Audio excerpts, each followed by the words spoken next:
E aí, pessoal do Você Mais Rico, quem fala aqui é Bruno Perini e vamos para o nosso sexto Perini Responde, com as seguintes dúvidas. Por que o mercado caiu após a reunião do Copom? Se a manutenção da Selic era amplamente esperada, como mostramos em vídeos anteriores. Também, quanto rende 1 milhão investido de maneira conservadora? E eu vou deixar uma planilha para que vocês possam fazer esse tipo de conta. O erro de investir em FIIs apenas olhando para dividendos e comprando os que pagam mais. Se o Minha Casa Minha Vida vale a pena? E como funciona a parte do Bitcoin quando uma pessoa morre, né? Como é que você faz para deixar isso como herança, ou quando não se planeja, o que acontece? São essas dúvidas que nós responderemos hoje no Perini Responde.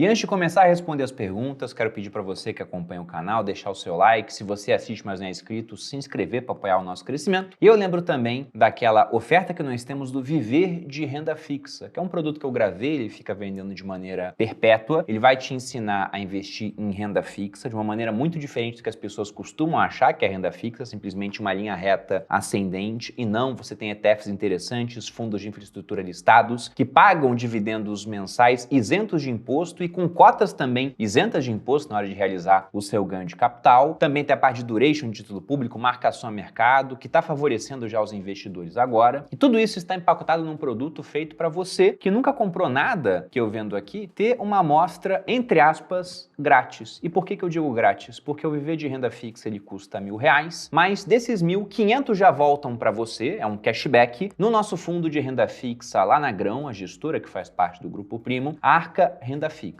Ou seja, você paga 1.500, vão para o fundo e são seus. E além dessa parte dos 500 de cashback, você também tem R$600 de desconto na hora de se inscrever nas próximas turmas do Viver de Renda. Lembrando que nós temos uma turma 22, começando em agosto. E aí veja que se você gostar do Viver de Renda Fixa e decidir fazer o Viver de Renda completo para realmente pegar do zero, par de mentalidade, poupança, orçamento e gastos, renda fixa no Brasil, renda variável no Brasil, renda fixa e variável no mercado americano, empreendedorismo e sucessão patrimonial, você no final pagou R$1.000 por um voucher de 1.100, 600 de desconto no Viver de Renda e mais 500 investidos no Arca Grão Renda Fixa, que até a abertura da turma já terão rendido alguma coisa. Vai depender de quando você aderir à oferta e quando contratar a Previdência para que a gente possa pagar esse boleto de R$500 para você. Para quem achou interessante, há um link aqui na descrição. E agora, começando pela primeira pergunta aqui do Matheus, como é possível o mercado esperar a manutenção do juro, ele se manter e hoje a bolsa cair tanto? E a primeira coisa que eu tenho para falar para o Matheus e para todos, e que nós temos que lembrar constantemente, não só no mercado como na vida, é que correlação não é a causalidade. Não é porque duas coisas acontecem ao mesmo tempo que uma implica no acontecimento da outra. Igual os povos antigos, né? Tá acontecendo um eclipse que vai acontecer de todo jeito, é um movimento astronômico imparável, uma revolução de fato, inclusive a origem da palavra revolução, quando o Duque de Liancourt foi chegar para o Luís XVI na França e falou: olha, a gente está com um problema, Luís XVI. Ele falou: uma revolta? Ele foi lá e pegou uma palavra da astronomia e falou: não, é uma revolução, um movimento imparável. Aí o povo antigo viu o eclipse acontecendo e pensou: temos que sacrificar alguém, porque senão os deuses estão bravos com a gente. E não, era só um eclipse acontecendo. Então nem toda a queda do mercado tem a ver com uma decisão tomada por governo, Banco Central, etc. É lógico que quando você olha o mercado subindo sem parar e vê uma realização logo após a decisão do Copom, e num dia onde particularmente o mercado internacional não caiu junto, você pode estimar que isso foi, talvez, o pessoal ficando mais pessimista e acreditando que, olha, a Selic ia cair e não caiu, ou talvez o ciclo de corte de juros ele seja postergado. Mas se você olha o comunicado do Copom, não foi essa a impressão que foi passada. Inclusive, se você vai nas opções de Copom, o pessoal já está precificando, pelo menos a maioria, um início de corte de juros para a próxima reunião, em agosto, e mudou muito pouco do que a gente tinha anteriormente. E temos que lembrar também que a bolsa ela subiu quase que em linha reta nas últimas semanas. Ela pegou e foi igual um foguete para cima, de maneira muito rápida. Então é natural que você tenha correções acontecendo. E lá fora, nós tivemos um dia positivo enquanto aqui era negativo, mas a gente veio de dias de queda. Então é natural que você tenha uma correção também acontecendo para cima de vez em quando. E o último ponto é lembrar da faixa de pontuação que o Ibovespa estava. Então nós estamos chegando naquela faixa muito simbólica e que serve como um ponto de resistência para a continuação da subida de preços dos 120 mil pontos. Para quem gosta de análise técnica, né, colocando aqui o gráfico na tela, a gente vê que nós já tocamos nessa faixa 3 vezes. Sempre que chegamos lá, a força compradora ela acaba sumindo, o pessoal pensa, nossa, já subiu demais, uma hora virá uma correção, melhor eu esperar. Eu mesmo fiz isso no quadro de ações aqui no canal, Viver de Ações. E a força vendedora muitas vezes aparece com o pessoal pensando, poxa, a carteira já subiu, tem que controlar minha exposição, vou realizar um pouco do que eu já tive de ganho. Então, se menos gente está comprando, mais gente está vendendo, aquilo acaba caindo. E eu sei que nem todo mundo acredita em análise técnica, porque fala que é bruxaria, besteira, correlação não é causalidade. Mas entenda que há um aspecto psicológico nisso, porque se todos olham para aquilo, né, e veem, poxa, lá atrás já aconteceu. A própria criação de faixas de suporte e resistência vem disso, da questão de que mercados têm memória. Você tem memória. Você lembra assim, a ação subiu, bateu 14. E eu não vendi, ela foi e caiu até 10. Na segunda vez que bate 14, você lembra, caramba, quando bateu 14 eu não vendi, caiu. E agora, será que eu vendo? Você não vende de novo, ela cai de novo. Quando bate 14 a terceira vez, você pensa muito bem se vale a pena vender ou não. Porque vê que sempre que bate aquele patamar, você encontra um ponto de resistência. Então o que nós podemos ver agora não é um mercado decepcionado com a decisão do Copom, porque era amplamente esperada. Já estava nas expectativas. Qualquer decisão diferente seria uma quebra de expectativa. Algo que o Banco Central, pelo menos o Banco Central sério, responsável, não quer fazer. Ele quer ser previsível. Porque quando ele não é, ele acaba atrapalhando muito a economia. O Banco Central não quer chegar e surpreender as pessoas. E era tão previsível que a própria decisão foi tomada em unanimidade. Não teve lá dentro das cabeças, no colegiado do Copom, uma decisão apertada de 5 votos contra 4. Não todos queriam aquilo. Então não é uma decepção, é simplesmente um movimento de correção natural após uma forte subida que nós tivemos no Ibovespa. Então não enxergo simplesmente isso como, nossa, o mercado tinha uma pontinha de esperança que o juros começaria a cair. Não, não tinha. Se você olha gestores, se você olha analistas, o pessoal que tem um bom track record de mercado, todos falavam, não vai cair agora, vai começar a cair depois. Então não acho que foi uma decepção não, foi simplesmente um movimento que ele aconteceu porque já havia subido demais. E, inclusive, para quem quiser mais detalhes sobre isso, eu gravei um vídeo antes da decisão do Copom, falando sobre comportamento de juros aqui e nos Estados Unidos e sobre como a decisão lá dos Estados Unidos de pausar o aumento de juros, mas apenas de maneira temporária, um negócio meio atabalhoado, já falando que depois talvez volte a subir. Isso até atrapalha o início do nosso ciclo de queda de juros aqui. Então fica a recomendação desse vídeo. Indo para a segunda pergunta, o João está colocando aqui, compensa aplicar 1 milhão no CDI? Quanto renderia por mês? Bom, quanto a compensar, eu acho que não, tá? Se 1 milhão for todo o seu dinheiro, compensa muito mais você diversificar. Agora, se você me fala que você tem 3 milhões e quer botar 1 milhão para acompanhar o CDI, é outra história, embora eu também acho que você está simplesmente tomando um caminho preguiçoso, onde você vai ter muita segurança, mas menos upside do que teria ao diversificar mais essa carteira. Agora, quanto ao que renderia, eu vou usar uma planilha aqui, até aproveitando outra dúvida, que é do Rodrigo. Quanto acumular em quanto tempo para chegar nos 10 milhões, sendo que ele já tem 2? Então, para isso, eu vou usar uma planilha aqui que vocês podem baixar. Há um link na descrição do vídeo da Tuto, a startup de gamificação parceira do canal. Vocês podem entrar nesse link, responderem perguntas de vídeos que fazemos aqui no Você Mais Rico, acumular pontos que podem ser trocados por relatórios da Speech, de ações, fundos imobiliários, de renda fixa, com recomendações de fato para que você monte a sua carteira, e tudo isso trocando pontos que você ganha por esses prêmios. E dessa vez, também no link da Tuto, você vai poder baixar a planilha que eu vou usar agora. Abrindo aqui a planilha, eu vou começar pela primeira dúvida. Quanto rende 1 milhão no CDI? Vamos lembrar que o CDI significa Certificado de Depósito Interbancário, ou seja, é a taxa que um banco cobra para emprestar dinheiro para o outro. Isso acabou virando um índice que fica muito próximo da Selic. A Selic hoje em 13,75, o CDI está em 13,65, como eu lancei aqui na tabela. Se você coloca 1 milhão para render no CDI, veja que eu deixei o aporte aqui como zero, em um mês você vai ter um rendimento bruto de R$ 10.719,83. E eu digo bruto porque vamos lembrar que você vai ter a cobrança de IR de 22,5% sobre esse lucro, inicialmente, segundo a tabela regressiva, caindo, né, após períodos, primeiro de 6 meses e depois de um ano. É 22,5%, passam-se 180 dias, vira 20%, mais 180 vira 17,5%, mais 360, então no total 720 dias, chegamos ao mínimo de 15%. E antes de 30 dias, você teria ainda a existência do IOF, que começa com uma mordida absurda, leonina, de 96% do seu lucro, para depois ter cobrança de IR ainda. Então, meio que o IOF te dá uma surra, quando você está caído no chão, o IR vai lá e chuta a sua barriga. Você não teria lucro nenhum nos primeiros dias. Mas também teria o principal resguardado, porque isso é cobrança apenas sobre o seu resultado. Só que o IOF, ele tem muita potência, mas tem pouca duração. Ele vai caindo e aí, após o 30º dia, ele chega a zero. Então, não sei se o objetivo era viver desse rendimento aqui. aqui. Se fosse, aí tem que ver o veículo, porque um CDB, por exemplo, não teria eficiência fiscal nessa parte. Então não é simplesmente você investir em alguma coisa que acompanha o CDI sem pensar em que ativo ou veículo você vai usar, porque há alguns muito melhores do que outros. Agora, já indo para aquela parte mais rebuscada, dos 10 milhões, né, enquanto já tem